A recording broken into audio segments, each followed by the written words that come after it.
Nu de horecabedrijven van Gijsschapendonk en Giel van Driel gesloten zijn, is het duo op zoek gegaan naar andere manieren om omzet te genereren. De eigenaren van proeflokaal Goesting en Café Het Moment verkopen nu kerstbomen op het Arseniusplein. Onze bedrijven zijn dicht en we moeten iets en we willen gewoon die tijd doorkomen. En het heeft één groot voordeel, dit hele verhaal. Dat we niet alleen kerstbomen verkopen, dat is hartstikke leuk, maar ook onze gasten weer een keer zien. Nou, kijk, natuurlijk komen we in andermans vaarwater terecht nu. Dus we hebben, vind ik zoals het hoort, heel even contact opgenomen met twee grote kerstboomverkopers hier uit de regio. Aan de ene kant de Intertuin en aan de andere kant Haijeuken. En ja, daar ook al even van tevoren verteld van wat we gaan doen. En ja, daar wordt niemand vrolijk van als je in andermans vaarwater terechtkomt. Maar er is zelf begrip en vooral heel veel waardering dat we vooraf even aan zijn gekomen. En eerlijk en open hebben verteld wat we gaan doen. En toen kwamen we terecht bij een dame van 78.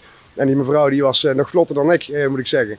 En die verkocht al 54 jaar kerstbomen. En daar hebben wij inderdaad een snelle cursus gehad.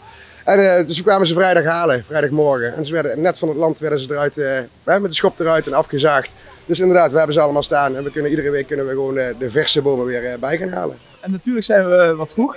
Maar we wilden per se de eerste zijn. We wilden per se laten zien aan vangrij dat we dit doen. En ik denk dat, ja, omdat we natuurlijk vreemde eenden in de bijt zijn, moeten we iets eerder er staan en iets eerder laten zien wat we doen om zo de kerstboompjes te verkopen. En we verkopen natuurlijk niet alleen de kerstboompjes, want we blijven ook een beetje bij onze leest als schoenmakers zijnde.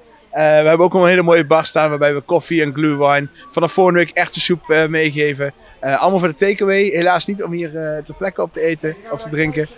Maar ja, we blijven ook wel bij onze leest.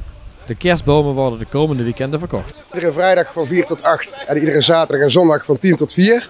We kunnen zelf sowieso alle bomen pakken we in met een net. Dus het wordt sowieso een compact boompje dan.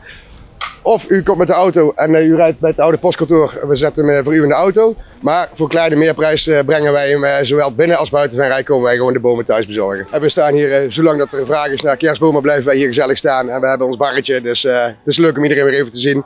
Dus zolang het nodig is, zolang er vraag is, staan wij hier lekker met ons barretje en de bomen.